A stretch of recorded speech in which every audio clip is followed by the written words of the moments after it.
할렐루야. 오늘도 주의 말씀 앞에 나오신 여러분을 주의 이름으로 축복합니다. 자, 오늘은 이 열왕기하 4장 1절부터 7절까지의 또 말씀인데요. 오늘 생명의 삶 본문 열왕기하 4장 1절에서 7절까지 말씀입니다. 함께 읽어보겠습니다. 선지자의 제자들의 아내 중에 한 여인이 엘리사에게 부르짖어 이르되 당신의 종 나의 남편이 이미 죽었는데 당신의 종이 여호와를 경외한 줄은 당신이 아시는 바니이다. 이제 빚준 사람이 와서 나의 두 아이를 데려다가 그의 종을 삼고자 하나이다 하니 엘리사가 그에게 이르되 내가 너를 위하여 어떻게 하랴? 네 집에 무엇이 있는지 내게 말하라. 그가 이르되 계집종의 집에 기름 한 그릇 외에는 아무것도 없나이다 하니 이르되 너는 밖에 나가서 모든 이웃에게 그릇을 빌리라. 빈 그릇을 빌리되 조금 빌리지 말고 너는 내 두 아들과 함께 들어가서 문을 닫고 그 모든 그릇에 기름을 부어서 차는 대로 옮겨 놓으라 하니라. 여인이 물러가서 그의 두 아들과 함께 문을 닫은 후에 그들은 그릇을 그에게로 가져오고 그는 부었더니 그릇에 다 찬지라. 여인이 아들에게 이르되 또 그릇을 내게로 가져오라 하니 아들이 이르되 다른 그릇이 없나이다 하니 기름이 곧 그쳤더라. 그 여인이 하나님의 사람에게 나아가서 말하니 그가 이르되 너는 가서 기름을 팔아 빚을 갚고 남은 것으로 너와 내 두 아들이 생활하라 하였더라. 아멘. 우리 열왕기하 이제 4장에는 엘리사가 행한 여러 가지 소소한 기적들이 많이 기록이 되어 있습니다. 여기서 이제 엘리사가 여러 가지 많은 기적들을 기록한 것은 이 엘리사가 엘리야에게 구하였던 당신의 영감이 나에게 갑절이 나 있게 해달라 했던 것이 이제 이루어졌다라고 하는 것을 보여주는 것이고요.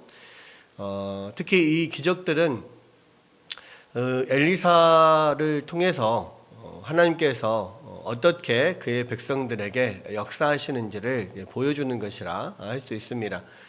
그러니까 지금 이 엘리사가 사역을 하는 이 북이스라엘은 이미 이 아합 왕가가 세워진 이제 그 오므리 왕조죠. 아합의 아버지인 오므리부터 시작되는 이 오므리 왕가가 얼마나 타락했는지는 지금까지 모든 이 열왕기상에서부터 시작해서 계속해서 이야기를 하고 있는 것이고요.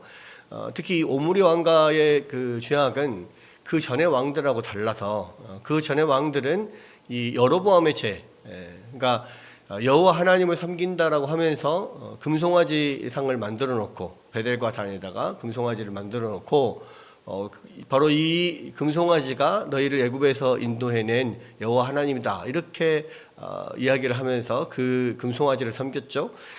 또 하나님께서 1년에 3차례 명절에는 반드시 모든 이스라엘 백성들이 예루살렘으로 가서 거기에서 하나님께 제사를 지리도록 그렇게 정하셨는데 이 여로보암 왕은 북이스라엘에 있는 사람들이 예루살렘으로 유다로 내려가는 것을 좋아하지 않았습니다. 왜냐하면 그렇게 계속 왕래를 하다 보면 결국은 자기에게서 그 지지가 떠나고 다윗 왕가에게로 마음을 돌이킬 것을 염려해서 아예 이제 이 남유다로 내려가지 못하게 했죠. 그래서 이제 예루살렘으로 더 이상 내려갈 필요가 없이 단과 베델에서 너희가 여호와께 제사를 지내면 된다. 그렇게 이야기를 했죠. 그래서 이제 그 여로보암 때로부터 이게 잘못된 종교, 그러니까 여호와를 섬긴다라고 하면서도 자기들의 마음대로, 자기들의 편의대로 그렇게 섬기는 그런 방식의 잘못된 예배 방식으로 여호와를 섬기는 그러한 이 가짜 종교가 성행을 해왔고 그 여로보암의 뒤를 잇는 모든 왕들이 이제 그 길을 따라갔죠.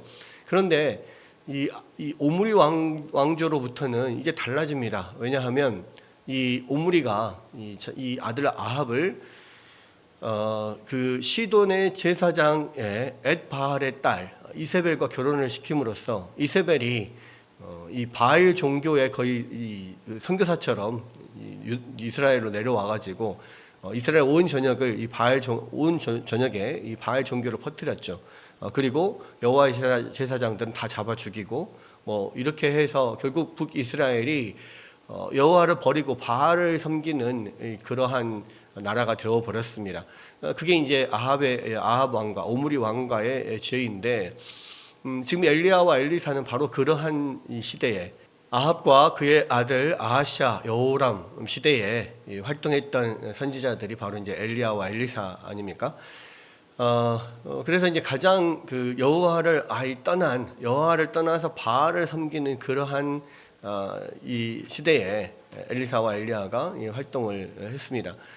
그래서 이제 이 엘리사 시대에는, 그래서 이 북이스라엘에는 온통 바알 종교가 가득 차 있는 그런 상황이고, 물론 이 엘리야 때에 이 바알과 이 아세라의 선지자들을 갈멜산에 다 모아가지고 850명을 죽이는 그 일이 있었죠. 그 이후에 현저하게 바알과 이 아세라를 섬기는 제사장들이 줄어들었지만, 또 시간이 지나면서 또 다시 또 그런 바알 제사장들이 많아졌을 거라고 생각이 됩니다.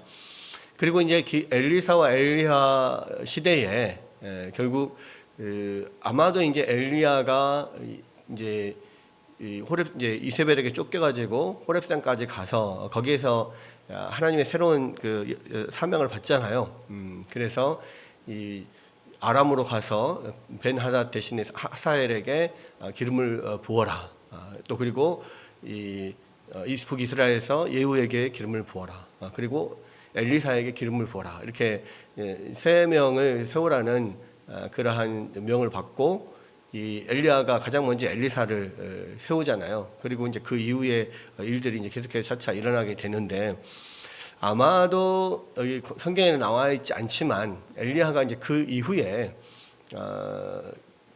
정계 은퇴는 아니고 종교계 은퇴도 아니고 어쨌든 뭐 이 강력한 이 왕을 대적하면서 이 강력하게 하나님 말씀을 전하고 막 했던 그런 일선에서의 영적인 싸움에서 이제 한 발 물러나서, 아마도 이제 이 여기서 이 베델과 여리고와 이 길갈에 선지 생도들이 많이 있었지 않습니까? 그러니까 아마 그 세 군데에서 선지 생도들을 좀 후학을 기르는 그런 일들을 하지 않았는가, 이렇게 이제 추정을 해 봅니다. 그래서 이제 이 엘리야와 엘리사 시대에는 그 이전 이후에 어떤 시대에도 이런 그 선지자의 생도들이 있었다, 선지자의 제자들이 있었다, 이런 말들이 별로 없는데, 유독 이 엘리야와 엘리사 시대에는 이 선지생도들, 즉 선지자의 제자들이 많이 있었다는 거죠. 그래서 이제 그러한 배경 속에서 이제 오늘 이 사장에서 나오는 이야기들은 그러한 그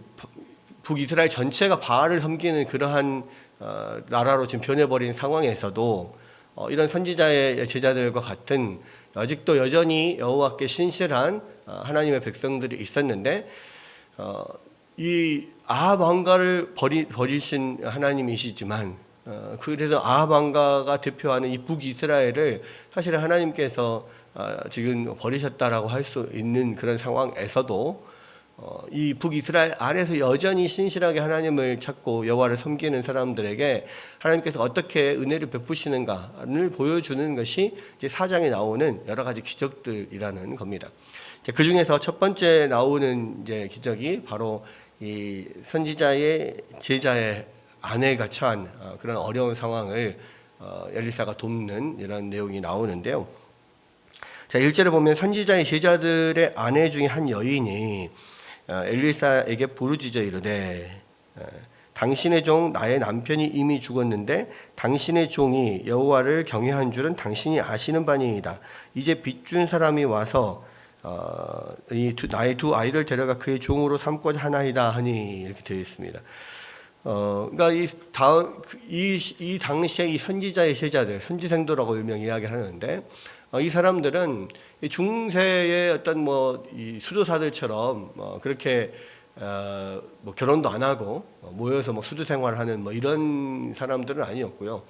분명히 그 모여서 이 선지자의 가르침을 받는 사람들이었지만, 또 사람들 가운데 또 가정을 이루는 사람들도 있었다는 말이죠. 그래서 분명히 가족이 있었고 또 그 가족을 돌보는 그런 일들을 하면서 또 이 선지자에게 하나님의 말씀을 배우고 또 그 사역을 하고 뭐 이런 일들을 했던 것 같습니다.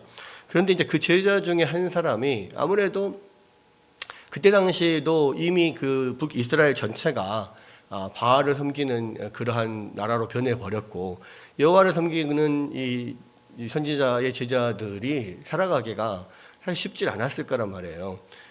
왜냐하면 뭐 이 사역을 하고 뭔가 거기에서 또 뭐 그런 공개를 받고 하려면은 사실은 뭐 그 여호와를 섬기는 사람들이 많아야 이제 뭐 선지자들도 먹고 살 수 있었을 텐데 이 여호와를 섬기는 사람들이 거의 없으니까 이 선지자들의 생활이 분명히 선지 생도들의 생활이 분명히 많이 팍팍했을 거다라는 생각이 들고 그렇기 때문에 여기에 이 선지자 제자처럼 그게 빚을 지고 있는 사람들이 분명히 많이 있었을 겁니다. 그런데 이제 문제는 이 선지자가 빚을 많이 지고 있는 상황에서 죽어버린 거예요. 뭐 병으로 죽었든지 사고로 죽었든지 어떤지 모르겠습니다.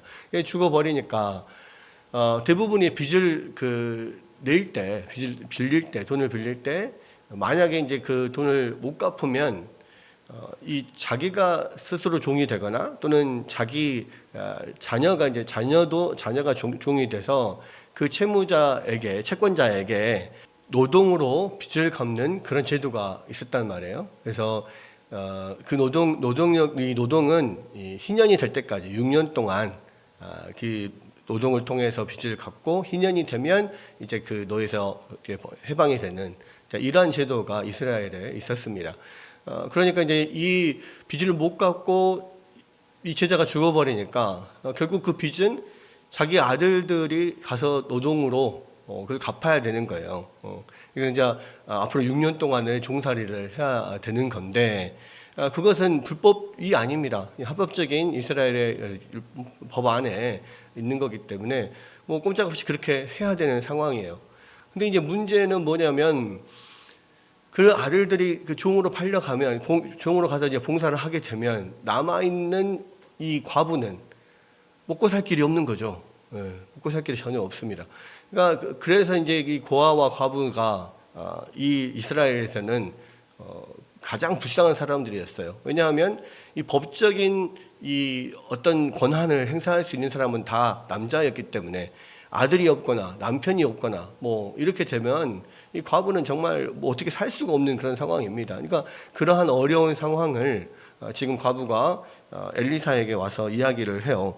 근데 여기서 보면 엘리사에게 부르짖어 이르되라고 했는데 이 부르짖다는 말이 그 이스라엘 백성들이 애굽에서 이 종살이하면서 막 고통 중에 막 신음하고 하나님 앞에 막 부르짖는 막 처절하게 막 부르짖는 고통 중에 부르짖는 이런 거예요. 이런 단어가 짝이라는 단어가 쓰여 있습니다. 그러니까 이 여인이 자기의 어떤 어려운 상황을 엘리사에게 나와서 막 부르짖어서 그냥 애절하게 그렇게 아뢰는 거죠. 네. 하나님 앞에 처절하게 통곡하며 막 부르짖듯이 하나님 제발 살려주십시오 하는 것처럼 엘리야에게 와서 제발 나 좀 살려주십시오 이렇게 막 부르짖은 겁니다. 그랬을 때 이제 빚준 사람이 와서 나의 두 아이를 데려가서 종으로 삼고자 합니다라고 했을 때 엘리사가 그에게 이르되 내가 너를 위하여 어떻게 하랴 이렇게 물어봐요. 그리고 네 집에 무엇이 있는지 내게 말하라. 여러분 지금 이 4장과 이 3장이 또 비교가 되는데요. 비교 대조가 되는데 이 3장에서는 이 북이스라엘 왕 여호람과 남유다의 왕 그 여호사밧이 에돔 왕과 함께 연합해 가지고 모압을 치려고 하잖아요. 그때 이제 모압을 치려고 했을 때 이 같이 에돔 길로 가는데 7일 동안 가는데 물이 없어가지고 여기서 이제 우린 다 죽게 생겼다라고 했을 때 여호사밧이 이 북이스라엘에 혹시 뭐 좀 물어볼 여호와의 선지자가 없냐라고 이야기를 하고 결국 엘리사가 있다는 이야기를 해서 그 엘리사에게 찾아와서 자기들의 어려움을 도와달라고 이야기를 하잖아요. 그때 엘리사가 뭐라고 이야기합니까? 내가 너와 무슨 상관이 있습니까? 그 여호람에게 그러죠. 아니 당신과 내가 무슨 상관이 있습니까? 왜 당신의 아버지와 당신이 그렇게 여호와를 떠나서 바알을 섬기고 그러고 있는데 내가 뭔 일을 해주라고 나한테 왜 그러십니까? 뭐 이런 식으로 이야기를 했잖아요.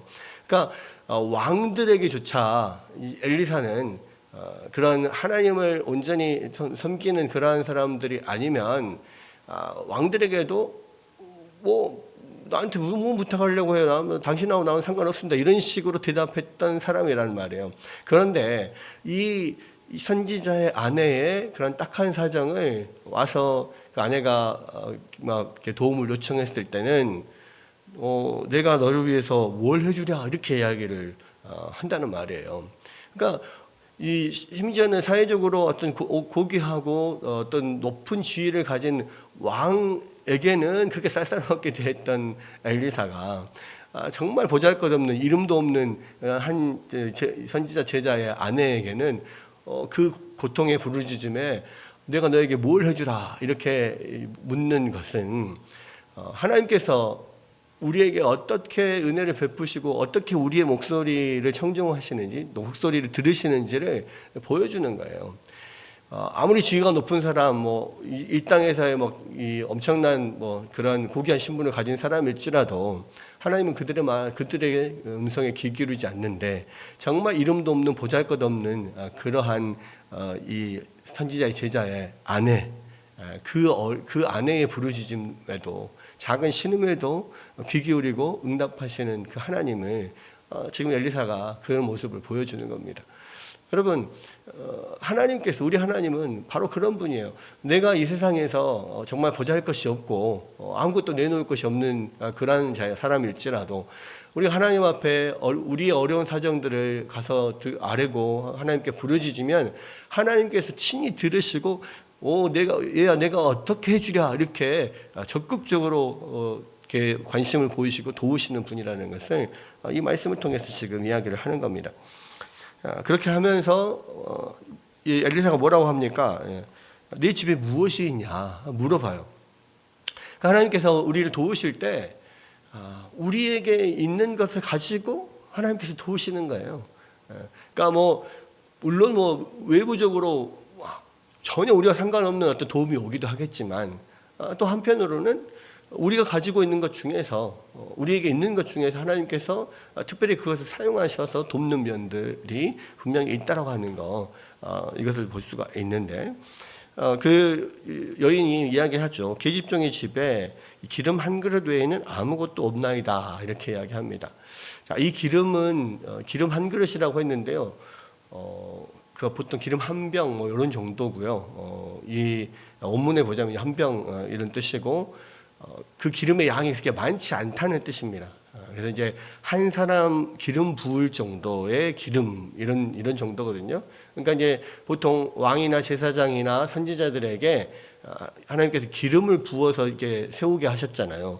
그때 기름을 붓는 그 양이 그렇게 많지 않습니다. 콸콸콸콸 붓지 않을 거 아니에요. 간단하게 살짝 머리에다가 이렇게 붓는 정도. 그런 정도니까요. 그렇게 많은 기름은 아닙니다. 아마도 이 기름은 그 주로 이스라엘에서 많이 사용하는 이제 올리브 기름, 올리브유일 거라고 생각을 해요. 식용으로도 사용하고 또 향품으로서 시체에 바르는, 몸에 바르는 이런 역할도 하는 이제 다용도로 쓰죠. 올리브 기름. 근데 그 조금밖에 그냥 그런 정도, 한 사람 기름 부을 정도의 양밖에 없다는 거예요. 하나님께서 그것을 이제 사용하시는 거죠. 그래서 엘리사가 그 이야기를 듣고 그러면 밖에 나가서 모든 이웃에게 그릇을 일단 빌려라. 빈 그릇을 빌리되 조금 빌리지 말고 최대한 네가 빌릴 수 있는 만큼 많이 빌려와라. 이야기를 합니다.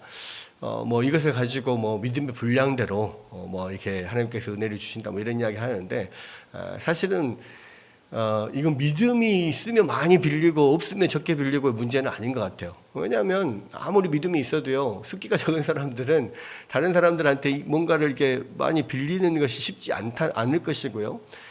또 그동안에 그가 이제 어떤 관계하는 사람들에게 있어서 좀 어떤 신뢰할 만한 사람이 아니라거나 이제 이웃과의 관계가 좋지 못하다면 그릇을 많이 빌리려고 해도 아무리 믿음이 있어도 그게 잘 안 될 거란 말입니다. 근데 그러니까 이건 믿음의 문제이기보다는 일단 그 사람의 어떤 관계와 능력의 문제에 아마 달려 있을 거라 생각이 돼요. 그러나 분명한 것은 지금 이 처해 있는 이 여인의 입장에서는 하여간 이제는 기댈 때는 엘리사밖에 없잖아요. 그러니까 엘리사의 말에 어쨌든 최대한 순종하려고 했을 것이고 열심히 어쨌든 자기가 할 수 있는 최대한 능력껏 기름 그릇을 빌려 왔을 겁니다. 그래서 이제 그 그릇들을 가지고 두 아들과 함께 문을 닫고 방으로 들어가서 거기에서 기름을 부어라. 그렇게 계속 부어서 이제 찬대로 계속 옮겨놔라. 이제 이야기를 했고, 이 여인과 두 아들이 들어가서 이제 기름을 이렇게 붓는데 한 사람 정도 기름 부을 양밖에 없었던 그 기름병에서 계속 기름이 흘러나오는 거예요. 그래서 얼마나 그릇을 빌려왔는지 모르겠습니다. 근데 빌려온 그릇마다 다 가득가득 채우고 더 이상 이제 채울 그릇이 없자 기름이 이제 떨어졌죠. 그리고 이제 엘리사에게 이야기를 했더니 엘리사가 그 기름을 가져다가 팔아서 빚을 갚고 남은 것은 너희 생활비로 써라 이렇게 이야기를 했다는 거죠. 그러니까 그만큼 빚을 갚고도 남을 만큼의 이제 그런 기름이 채워진 것을 볼 수가 있고, 하나님께서는 이 과부는 이 빚 문제를 해결해 주기만을 기대하고 하나님 앞에 아뢰는데 빚을 갚을 뿐만 아니라 이후로도 먹고 살 만큼의 그런 양으로 풍성하게 채워주셨다라는 그런 이야기죠. 이게 이제 오병이어처럼 먹고 남은 것, 배불리 먹고 남은 것이 12바구니나 됐다 뭐 하는 것처럼 그만큼 풍성하게 하나님께서 채우셨다는 것을 보여주는데요. 이게 바로 하나님께서 정말 하나님의 연약한 자녀들의 음성에 귀를 기울이시고 그 모든 문제들을 해결하고 은혜를 베푸실 때 차고 넘치게 풍성하게 우리가 구한 것 그 이상으로 하나님께서 응답해 주신다는 것을 지금 이 사건을 통해서 보여주시는 것이죠. 여러분, 그런 하나님이 우리의 하나님이시라는 거, 그 하나님이 우리가 있기 때문에 우리가 얼마나 감사하고 든든한지 모르겠습니다. 여러분에게 정말 힘든 문제들이 있습니까? 하나님 앞에 가지고 나오셔서 하나님 앞에 부르짖으면 하나님께서 분명하게 풍성하게 차고 넘치게 해결해 주실 것을 믿습니다. 물론 우리가 원하는 대로 우리의 뜻대로 되진 않을 수 있어요. 하나님께서 그러나 가장 선한 방법, 우리에게 가장 필요한 방법으로 우리를 채우실 것입니다. 심지어 어떨 때는요, 우리가 생각하는 만큼 그렇게 하나님께서 분명히 풍성하게 채워주신다고 했는데도 불구하고 풍성하게 해결이 되지 않는 것 같을 때가 있어요. 진짜 어떨 때는 아무리 부르시셔도 내가 원하는 대로 해결되지 않아요. 근데 그것은요, 그러한 그 시험을 견디는 연단을 통하여서 우리의 인격을 변화시키고 우리에게 참된 소망을 주시기 위한 그런 하나님의 또 그런 큰 뜻이 있기도 합니다.